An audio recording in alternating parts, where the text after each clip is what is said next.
9:07 de la mañana. Estamos en Para Estar Claros con la Noticia. Don Eduardo Hernández, buenos días. Hola, ¿qué tal, Juan Camilo? Un feliz día para usted. Don Gabriel Cifuentes, buenos días. Juan Camilo, Eduardo, buenos días para usted, para toda la audiencia. Vamos a tener, por supuesto, noticias nacionales, pero hoy lo que ocupa la agenda son noticias principalmente internacionales también, que vienen de la Casa Blanca, que vienen de Estados Unidos, tienen que ver con el orden militar, también con diálogos, pero también de Bolivia. Voy a arrancar por Estados Unidos, y esto es una noticia pues que ha cogido gran revuelo en las últimas horas, y es el despliegue de 3 barcos militares destructores de misiles sobre la costa de Venezuela. Dice el Pentágono, don Gabriel, que esto es para atacar, combatir lo que son los carteles de narcotráfico, que recordemos en los últimos días, pues los han declarado objetivo militar, por ejemplo, al cartel de los Soles, involucrando a Nicolás Maduro con este cartel. ¿Qué perspectiva tiene usted de este despliegue militar, don Gabriel? Pues Juan Camilo, esto tiene varias lecturas. La lectura, digamos, más aséptica diría que Estados Unidos, siempre que se trate de un despliegue en aguas internacionales, puede hacerlo porque está el principio de libertad de navegación y sobre todo las tareas de interdicción en alta mar frente a lo que puedan ser acciones que pongan en riesgo la seguridad nacional de los Estados Unidos, y esa es, digamos, la lectura más benigna que se puede hacer. Sin embargo, esto se tiene que leer en contexto con otra serie de decisiones de los Estados Unidos que sin lugar a dudas ha venido alzando el tono entre los dos países, enrareciendo las ya, digamos, no tan buenas relaciones entre Estados Unidos y Venezuela. Recordemos que hace unas semanas se elevó la recompensa por la captura de Nicolás Maduro a $50 millones, una recompensa que es la más alta que ha dado Estados Unidos en la historia, incluso más alta que la de Bin Laden, y a esto se le suma todas las declaraciones y la decisión de atacar frontalmente el cartel de los Soles, que según los Estados Unidos estaría involucrado el gobierno de Nicolás Maduro, no solo Nicolás Maduro, Diosdado Cabello, varios generales. Sin embargo, yo siento también, Juan Camilo, un doble discurso, porque a la par que Estados Unidos eleva sus apuestas para combatir el narcotráfico y estos carteles que consideran además como una amenaza frente a sus intereses, paréntesis, después de haber declarado la posibilidad de atacar por fuera de sus fronteras cualquier amenaza terrorista. No se sabe todavía si esto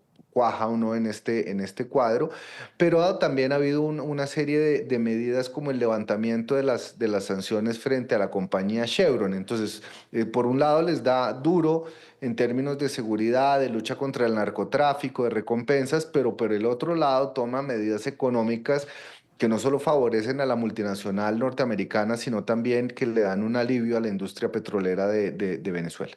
Sí, don Eduardo, combatir carteles. Y hace varias semanas estaban involucrando, o varias de las declaraciones involucraban a Nicolás Maduro con esos carteles. ¿Usted cómo interpreta este despliegue de buques? Pues mire, Juan Camilo, pienso yo que es el pretexto que ha encontrado Estados Unidos para efectivamente desarrollar este despliegue de tropas y de buques, que es, sin lugar a dudas, no cualquier movimiento de tropas. Estamos hablando del más importante desde la invasión de Panamá. Es cierto que es aguas internacionales y es importante hacer esa claridad que está haciendo Gabriel, porque no se imaginen ustedes pues que ya va a entrar a invadir ese territorio venezolano, pero sí evidentemente es una medida de Donald Trump para mostrar poderío, mostrar los dientes y efectivamente con ese pretexto de la lucha contra el narcotráfico, cartel de los Soles, mostrará a Nicolás Maduro como el gran cabecilla de ese grupo narcotraficante, pues le da pie a Donald Trump para, de alguna manera, hacer algo que él ya había dicho en campaña y, digamos, es una medida concreta que tiene pocos antecedentes, digamos, en los años recientes. algo que no se atrevió a hacer en su momento el Partido Demócrata y que ahora vemos cómo Donald Trump pues está lanzando esto que no sabemos cómo va a salir, qué resultados va a tener, pero que efectivamente pues tiene como telón de fondo lo que podría pasar con los aliados de Venezuela, como por ejemplo Rusia, como por ejemplo Irán. Hay que decir, Juan Camilo, es importante que metamos en esta ecuación de todo esto que está pasando la reunión reciente que tuvo Donald Trump con Vladimir Putin, donde muy seguramente este tema de Venezuela se estuvo tocando y más o menos es hagámonos pasito, usted hágame pasito con Ucrania y por el lado americano usted hágame pasito con el tema Venezuela, tengo planes de hacer esto y lo otro, garantizando de alguna manera, siento yo que Donald Trump no hace esto a la ligera, sino que son movimientos perfectamente calculados, previniendo que eventualmente pueda haber una reacción bastante fuerte por parte de Rusia. Así reaccionó Nicolás Maduro en las últimas horas. Miremos. Desplegar toda la capacidad miliciana en el territorio y por sectores. Establecer la capacidad de la Milicia Nacional Bolivariana en todos los territorios del país. La milicia tiene dos componentes, el territorial y los cuerpos de combatientes, ¿verdad? ¿Quiénes de los que están aquí presentes son milicianos? Las milicias territoriales activadas, esta semana voy a activar un plan especial para garantizar la cobertura con más de 4.500.000 milicianos, Amelias, de todo el territorio nacional. Milicias preparadas, activadas y armadas.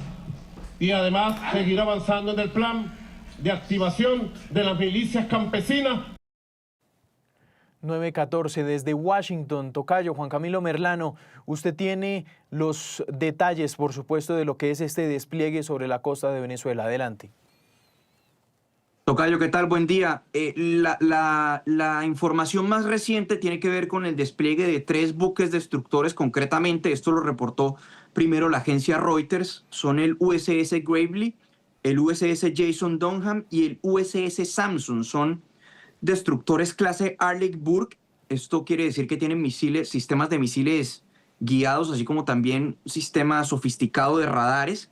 Fueron desplegados hacia las costas de Venezuela. Ese despliegue se produjo el día de ayer y el tiempo que se tiene previsto para que lleguen allí al sur del Mar Caribe es de unas 36 horas. Entonces uno pensaría que hoy en la noche o que mañana en la madrugada podrían estar llegando. Se suman a otro despliegue que había sido anunciado hace algunos días de aviones espía tipo P-8, un submarino y el grupo anfibio encabezado por el USS Iwo Jima, que en total comprende a unos 4.500 efectivos. Esto como parte, según el Pentágono, de su operativo en contra del narcotráfico y de organizaciones terroristas, porque recordemos que la administración Trump tomó la determinación de designar a los carteles del narcotráfico como grupos terroristas, y entre esos está el Cártel de los Soles, que han señalado a Nicolás Maduro como el principal jefe, el cabecilla de esa organización terrorista, y también han aumentado la recompensa a $50 millones por su captura. Entonces, toda esta serie de movimientos se dan en medio de mucho ruido y en medio de una serie de medidas por parte de la administración Trump que apuntan a dejar sin oxígeno al régimen de Nicolás Maduro. Hemos visto mensajes del secretario de Estado Marco Rubio, vimos uno recientemente del subsecretario Chris Landau, quien se refirió a Diosdado Cabello diciéndole que era un criminal bruto, mentiroso, que llevaba mucho tiempo huyendo de la justicia, pero que la suerte de todo este tipo de criminales es siempre la misma. Entonces es una campaña en la que están apretando las cuerdas, las tuercas en contra del régimen, y naturalmente con esta movilización sin precedentes en décadas hace recordar tiempos de la invasión a Panamá cuando se utilizaron a 27.000 efectivos, o también la invasión a Granada, que fue allí muy cerca de Venezuela, tan solo unos 160 kilómetros. Es un despliegue de ese tipo y por la naturaleza de los destructores, de las capacidades, porque llevan aeronaves también, helicópteros, aviones espía, sistemas de radares, sistemas de misiles Tomahawk, por toda esa serie de capacidades, pues también despierta mucha inquietud y eso despierta naturalmente el miedo por parte del régimen de Nicolás Maduro y del mismo Maduro. Sí, estábamos viendo precisamente el subsecretario de Estado, Trino, respondiéndole a Diosdado Cabello hace segundos, el trino que nos ponía ahí producción, dice, usted y su pandilla de brutos criminales han destrozado su patria como pocas veces en la historia humana se ha destrozado un gran país. Las elecciones del año pasado y el tsunami de migración al exterior demuestran claramente para el mundo entero el repudio absoluto de su propio pueblo. Ustedes que se creen tan listos no han engañado a nadie. Son ustedes los que han acosado y declarado la guerra al gran pueblo de Venezuela. Con razón usted y su pandilla de matones corren llenitos de angustia mientras yo ando tranquilo. La historia demuestra cómo terminan los tiranos. Gracias por su atención. Es lo que dice Christopher Landau, que estuvo recientemente de visita en Colombia. Usted cita los antecedentes y el contexto, Juan Camilo, supongo para decir que también es uno de los despliegues militares más grandes que se ha hecho sobre las costas venezolanas. Sí, por supuesto, y pues porque sí despierta dudas que sea únicamente con el argumento de lucha contra el narcotráfico. Estados Unidos ha dicho que estos grupos son una amenaza para la seguridad nacional, y ya veíamos cómo hace algunas semanas Trump emitió una orden al Pentágono direccionando el uso de fuerza militar marítima y terrestre en contra de estas organizaciones.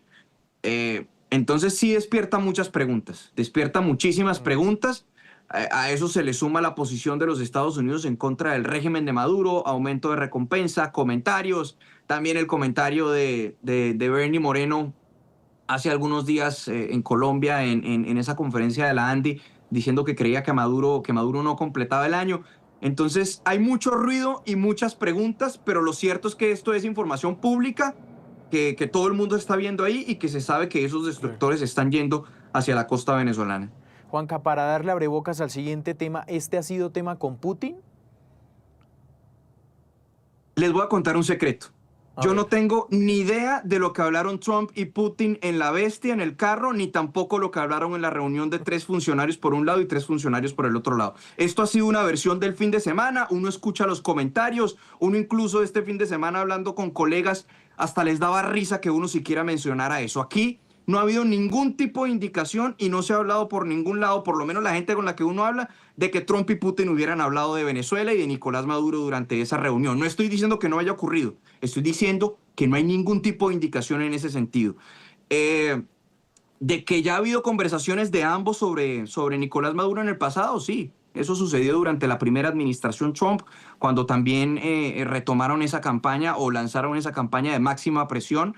Pues naturalmente que cuando había conversaciones con Rusia, el tema de Maduro sí se tocaba. Pero en esta ocasión, esta reunión estuvo enfocada en Ucrania. En Ucrania y en los intentos del acuerdo de paz que el presidente Trump está tratando de facilitar y la reunión entre Putin y Zelensky.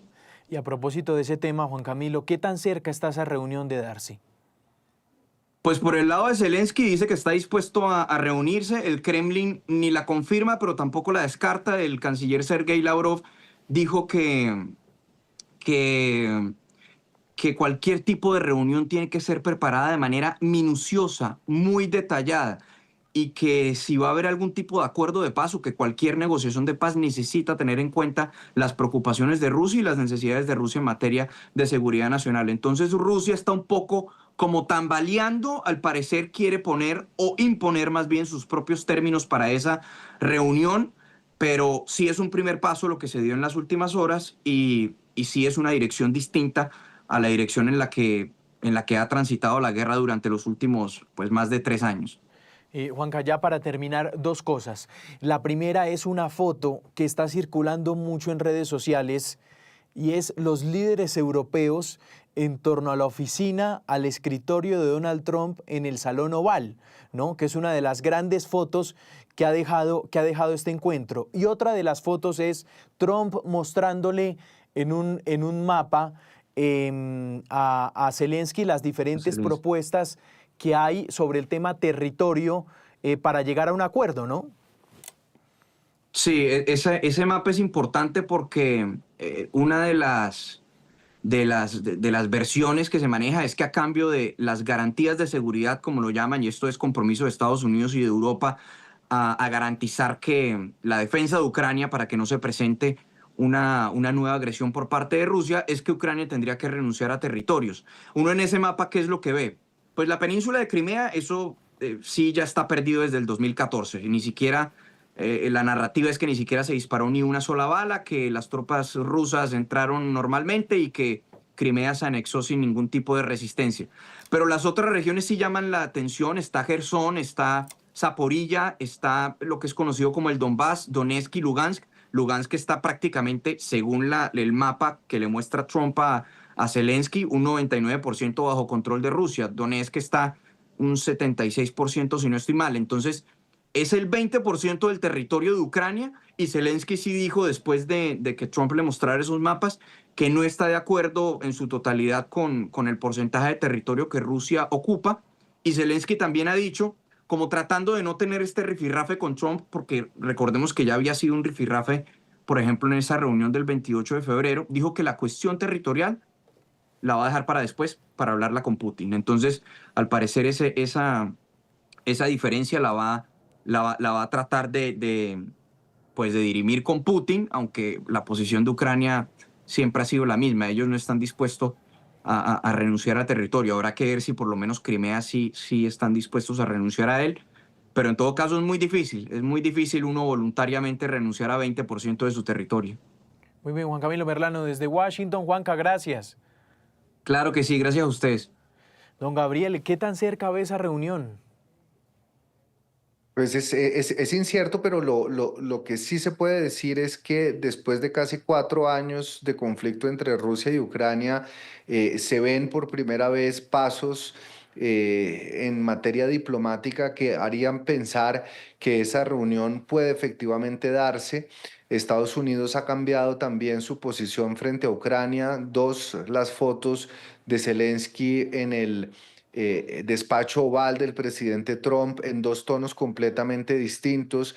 En la primera reunión habían tenido roces, incluso habían casi que mandado a callar a Zelensky, reprochando que no demostraba suficiente agradecimiento con Estados Unidos y se había enfriado un poco la relación, pero mi interpretación es que Trump subestimó la dimensión del problema, sobreestimó su capacidad de influencia sobre Putin y acá, de cierta manera, tuvo que, si se quiere, recular para volver a apoyar a Ucrania, apoyarse también en la comunidad europea de quien había sido muy crítico, no solo por los aportes que Estados Unidos tiene que hacer a la OTAN, sino también por el apoyo de Estados Unidos en la guerra entre Rusia y Ucrania. Vemos a un Trump que ha tomado una posición un poco más moderada, un poco más tendiendo hacia las salidas diplomáticas y el multilateralismo, pero no vemos a Putin, que es conocido por ser un gran negociador y dar una muestra, pero no darla completa, haber llegado al mismo punto de convicción de Trump y de la Unión Europea de que la negociación está a la vuelta de la esquina. Creo que ahorita la pelota está en el campo del Kremlin, quien tendrá que definir si efectivamente esa reunión bilateral entre Zelensky y Putin se puede dar, e incluso la reunión tripartita que ofreció Trump para gestionar una salida negociada al conflicto, recordando que Estados Unidos entiende que Europa es esa primera línea de defensa, que Europa seguirá prestándole apoyo a Ucrania y que por supuesto Trump está abierto también a prestarle ese apoyo. Recordemos también que hay un tema central en estas discusiones y es la participación de Ucrania como miembro de la OTAN, cosa que crispó los ánimos en Moscú, porque recordemos que el Tratado del Atlántico Norte significa que cualquier ataque frente a uno de sus miembros obliga a todos los países que hacen parte del tratado a intervenir activamente en la defensa de ese país. Entonces hay muchos temas sobre la mesa, el tema territorial, el tema diplomático, el tema de la OTAN, el tema de los recursos, el tema de la deuda. Ucrania está altamente endeudada con la Unión Europea y con Estados Unidos. Hay muchos temas de difícil solución que seguramente no se resolverán en una reunión, pero de darse esa reunión bipartita o tripartita sería sin lugar a dudas el mayor avance diplomático en estos casi 4 años de largo conflicto. Eduardo, sobre Ucrania y Rusia.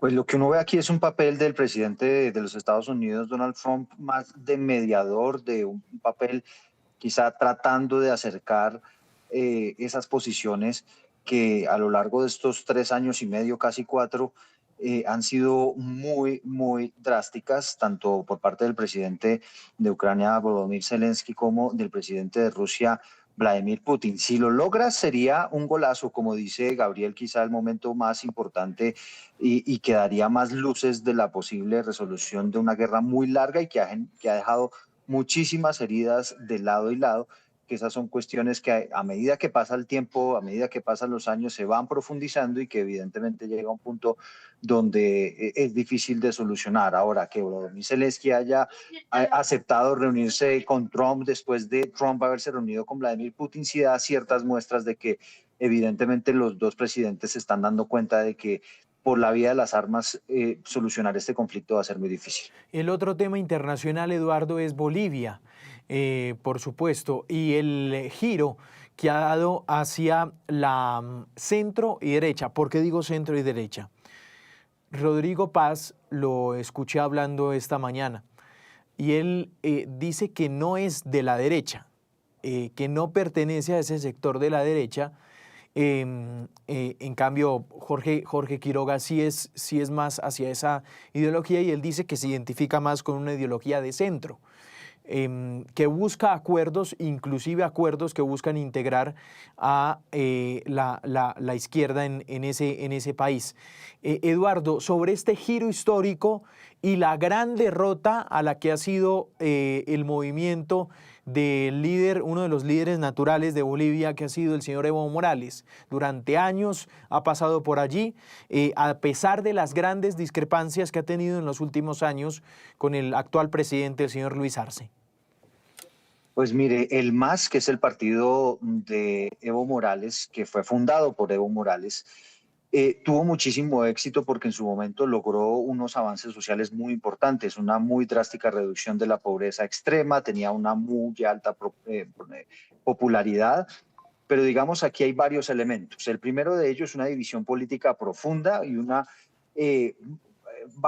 una caída en la popularidad del actual presidente Luis Arce, que quizá pueden de alguna manera explicar estos resultados. Pero a mí lo que más me suena, Juan Camilo, más allá de los temas políticos, tiene que ver con el contexto socioeconómico que está viviendo Bolivia en estos momentos. Un país que está teniendo una inflación anual del 25%, es decir, un encarecimiento de los bienes y servicios supremamente alto, pero además una escasez de productos, escasez de gasolina, una situación muy compleja para la población que terminó cobrando todos esos asuntos en las urnas. Aquí estamos hablando de que el candidato del MAS sacó únicamente el 3% de la votación y un senador de izquierda saca solamente el 8%. Es decir, es una verdadera paliza lo que ocurrió en Bolivia en contra de ese régimen que gobernó. No, le doy claro, ese dato. Y de hecho Evo Morales hace un llamado a que haya lo que allá se llama el voto nulo, ¿cierto? Que logra el 18%. Es decir, de alguna forma Evo Morales seguía teniendo cierta influencia política. Muchos votantes hacían lo que decía Evo Morales, pero aquí, digamos, lo que queda demostrado es que por esas divisiones, unos diciendo que voto nulo, otros diciendo que apoyaran al candidato del MAS, otros diciendo que apoyaran al senador de izquierda, y evidentemente se ve cómo hay una izquierda en Bolivia absolutamente polarizada, pero especialmente un descontento de la población que está en este momento sufriendo unas condiciones socioeconómicas supremamente complejas debido, entre otras cosas, a políticas que han sido derivadas de esos 20 años de izquierda. Sobre Bolivia, don Gabriel Cifuentes.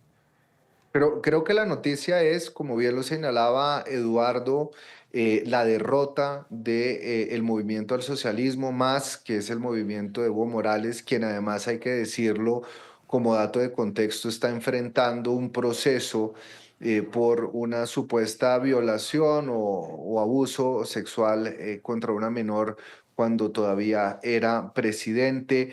Después de 20 años de gobiernos de izquierda inspirados en el movimiento de Evo Morales, vuelve la derecha, la centroderecha, y creo que esa es la noticia, y es la derrota contundente, pasar de 74 escaños a un escaño para el partido de izquierda también significa que no solo fue un fracaso en las urnas para la elección del presidente, sino que tuvieron una derrota también en el Congreso y que va a haber un nuevo giro que se da, por supuesto, en circunstancias, como lo señalaba Eduardo, de una crisis económica y social muy profunda, pero también movimientos y alteraciones que durante los últimos años generaron o ya eran una muestra del descontento que se vivía, y esto yo considero, Eduardo y Juan Camilo, que también se tiene que leer en una lectura regional. Se está viendo cómo, así como ha sucedido en Bolivia y en otros países de la región, se ha comenzado a desinflar un poco esa ola de gobiernos progresistas y de izquierdas, y se ha vuelto, digamos que el péndulo político está nuevamente girando hacia la derecha. Esas promesas que se hicieron de igualdad, de equidad, de justicia social, que son necesarias en países tan desiguales, tan fracturados, con tantas inequidades como los que son en la región, se quedaron a medio camino, y esto le está dando, si se quiere, oxígeno a fuerzas de la derecha más reaccionarias, y lo que estamos viendo en Bolivia es un poco una fotografía más o menos parecida de lo que está ocurriendo en otros países de Centroamérica y de Suramérica, y es muy interesante ver en el próximo año y los próximos 2 años que termine todo ese ciclo electoral en la región, para ver cómo queda configurada en términos política Latinoamérica. Ahí está entonces el tema boliviano. Ya para cerrar, para estar claros, vamos a hablar de lo que ha dicho el registrador nacional, don Eduardo, en la entrevista hace segundos, Conversaciones de País, con María Alejandra Villamizar. Y es el panorama electoral que nos espera para el próximo año, ¿no? Las elecciones presidenciales y también sobre los puestos de votación. Escuchemos algunas de las declaraciones.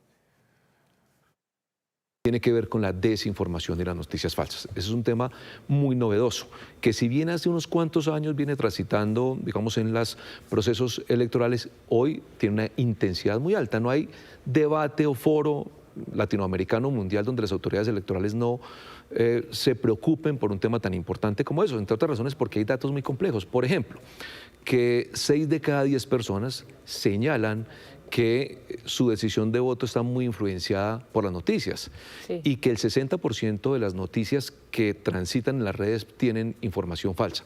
¿Eso qué significa? Pues significa nada más y nada menos que las personas pueden terminar siendo instrumentalizadas para tomar una decisión de voto. Esa es una de las preocupaciones, y la otra es el orden público, ¿no, Eduardo? Sí, efectivamente. Mira, aquí una idea principal de esto que dijo el registrador nacional en esta entrevista, y es que él en este momento, hoy, siendo, hoy aquí estamos, 19 de agosto. No ve riesgos de que eventualmente no se puedan desarrollar las elecciones. Él dice que en este momento se están tomando las medidas, que hay reuniones con el gobierno, con todas las entidades, digamos, encargadas de garantizar el orden público, y en este momento, inclusive para las elecciones, para los consejos de juventudes que serán en el mes de octubre, no ve él algún riesgo latente de que eventualmente puedan no desarrollarse. Ese es un punto importante. Evidentemente, hacer llamado pues, a que aumenten las medidas de seguridad, no solamente en las regiones para poder llevar todo ese material electoral y poder desarrollar las elecciones, sino también para dar garantías suficientes a todos los candidatos. Pero la otra amenaza, que es la que surge aquí como gran novedad, es esta última que usted estaba mencionando y que escuchábamos al registrador, tiene que ver con el tema de desinformación. Ahí vamos en 2 líneas. La primera efectivamente que surja información que pueda tergiversar o por lo menos sesgar a la gente a la hora de ir a las urnas, que esto es algo que ocurre de manera frecuente. Ya lo veíamos, por ejemplo, en las elecciones en los Estados Unidos. Usted recordará, se acuerda que como Facebook en su momento fue acusada de efectivamente prestarse para que se diera todo este sesgo de información a favor de uno u otro candidato. Ese es un capítulo, y el segundo tiene que ver con la desinformación, y ponía en esta entrevista como ejemplo el registrador lo que ocurrió en el municipio de Gamarra, en el norte de Santander, cuando, recuerden ustedes, por cuenta de una noticia falsa, terminan quemando una registraduría, una mujer muere como consecuencia de ese episodio. Entonces, dice él, este es un tema que efectivamente representa también una amenaza, un riesgo para las elecciones, y que tenemos que empezar a combatirlo desde ya para evitar que esto evidentemente se convierta en un problema. Don Gabriel, sobre el panorama de las elecciones, el panorama del registrador esta mañana. Yo comienzo por lo segundo que usted señalaba, que era el tema de las garantías. Y yo creo que estos son dos temas distintos. El registrador ha dicho, en este momento no hay ningún riesgo de que no se lleven a cabo las elecciones, que ese es el miedo más grande que se tendría, si va a haber o no votaciones en el 2026. Y aquí el registrador deja en claro que están dadas todas las garantías y que a su juicio, a juicio de la registraduría, va a haber elecciones, que en 200 años de vida republicana siempre se han adelantado y que esta no será la excepción. Sin embargo, hay otro componente y son las garantías de seguridad, que si bien no ponen en riesgo la realización de las elecciones, sí pueden poner en riesgo las elecciones en sí mismas en ciertas regiones y ciertos departamentos. Y aquí me conecto con otro dato que es el que revela la misión de observación electoral, que señala que tan solo en el 2025 se han llevado a cabo 106 actos de violencia política. Eso es un montón. Violencia política que se traduce en atentados como el de Miguel Uribe, desapariciones, amenazas, secuestros, en fin, toda una serie de actos que han afectado en particular manera a concejales, alcaldes en las regiones en donde hay presencia de grupos armados, como puede ser el Cauca, Valle del Cauca, en Antioquia, pero también en regiones como Huila y Bogotá se han registrado una cantidad importante de actos violentos, en su mayoría en contra de miembros de los partidos de la oposición. Recordemos que la semana que murió Miguel Uribe tras el atentado que sufrió en junio, atentaron infructuosamente contra el representante Julio César Tirana de Cambio Radical, bombardearon la casa o la finca del gobernador del Caquetá, y esta es una situación que se viene presentando en aumento en el país, que se suma a las 4 alertas tempranas emitidas por la Defensoría del Pueblo en lo que va corrido de este año, que se suma además a lo dicho por el mismo director de la Unidad Nacional de Protección, diciendo que no hay capacidades para ponerle esquemas de seguridad a todos los candidatos en un año de campaña donde ha crecido la violencia. Entonces, si bien las elecciones puede que no estén en riesgo, la violencia política sí ha aumentado, y esto puede poner en peligro o puede intimidar, puede generar temor, zozobra, incertidumbre, y puede distorsionar el resultado democrático de las elecciones del 2026.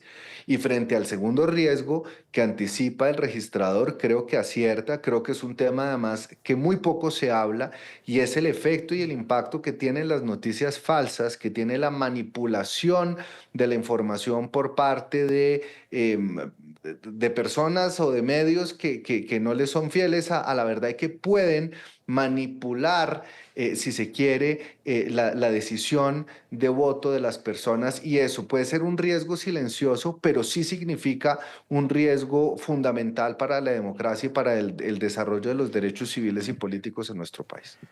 Don Gabriel, un abrazo.